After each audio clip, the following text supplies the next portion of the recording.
Ofundisayo uVabhakshini Maharaj. Asibheke la sino 0.25 ukuthi ungena kangaki ku 1.03075.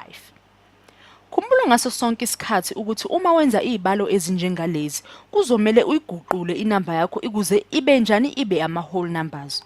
Ukwenza inamba ibe ama whole numbers ukuhlehlisa idecimal. Ukuhlehlisa idecimal kuzomela leyo number uyiphinde uyize njani uyitimes ngo10. Uma utimes ngo10 liyahlehla idecimal. Bu times futhi ngo10 liphinde lihlehle. Yabona? Lana kuzomela times kangaki? Kabili ngoba nisine number ezimbili emva kwedecimal. Sifuna ukuyisusa idecimal. Sizotimes kanjalo ke. Khumbula ukuthi ngaso sonke isikhathi uma utimesile ngale nangaphakathi ekhwapheni uzophinda wenza into nje efanayo ukuze ususe idecimal indawo ezimbili. So ihlehlisana la 1 2 kuyahlehla.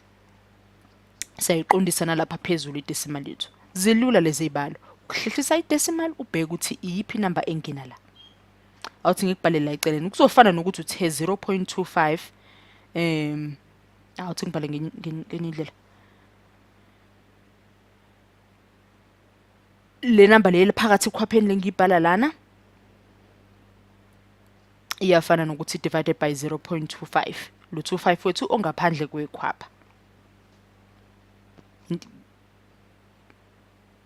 wathi times 100 kangaka ngobani ngoba ufuna ukususa idecimal athi ngiphinde umunye umbala wathi times 100 ngoba ufuna ukuhlehlisa idecimal ikhala ezimbili ukuze kube iwhole number kuyafana nokuthi ibhalwe nje ukuthi leyayena mdwebo yani iyekhwapha nangenhla uphinde wathi times 100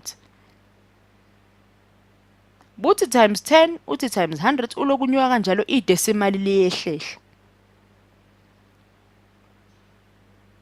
Yabona sihlehlisile kabili la.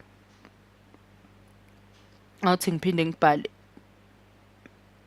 Ngiyazi ukuthi mhlawumbe wena ephepheni awukwazi ukucima kodwa sifuna ukubhala ngendlela enobunono. Shothi sesino 25 sivula ukhwapha lethu 103.075. Siyazibuza ke manje u25 ungena kangaki 103.075. Khumbula ukuthi sikuthatha kanjani lokhu ngoba nithi times by 100 ngoba nisifuna ukususa idecimal sihlehlisa ukuze inamba engaphandle kwekhwapha ibe nayo iwhole number. Asenze isibalo sethu ke manje. U25 lo uyangena ku1 awungeni. Uyangena ku10 awungeni 25 ku10. Uyangena ku103 uyangena. Ngoba uyazi phela emqondweni ukuthi vele u25 times 100 uphuma u4 4 times 2 8 plus lo ya 2 siphu 10 sesino 100 la ngezansi u103 minus 100 usipha ba usipha u3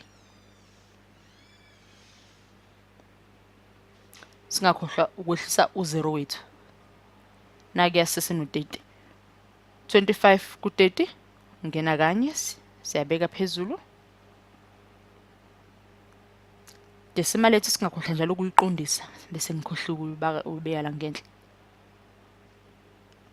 Siqhubeke nesibalo. Sikhumula 25 ku30 ungene kanye. 1 times 25 u25 30 minus 25 usipho 5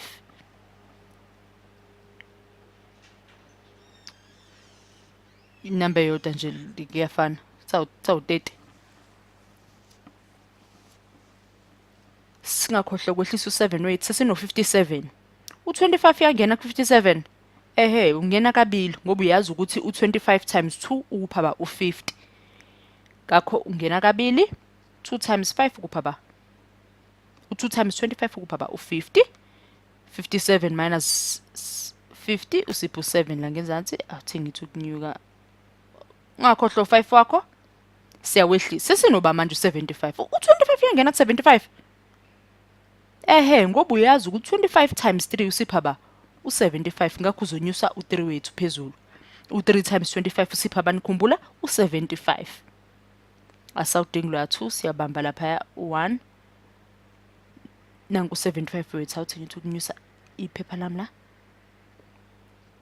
uyabona manje ukuthi sesinoba umphumela wethu ngendlela nje elula ungadidwa izinamba eziningi. U25 ungena kangaki? U103.075 ungena kangaki? 4.123. Kulula phela lokho ngoba uyazi ukuthi u25 times 4 ukupha 100. Nanku yawu4 wethu. Khumbula ukuthi besenze kanjani indaba yethu ukuhlehlisa amadesimali. Ikona kuzokufikisa kule mpendulo yethu kalula. Nayo impendulo yethu la ngenhla. Sesibhale kahle ibe ngobunono. Kuba into efanayo. 4.123. Kwaphela kanjalo. Kulula nje.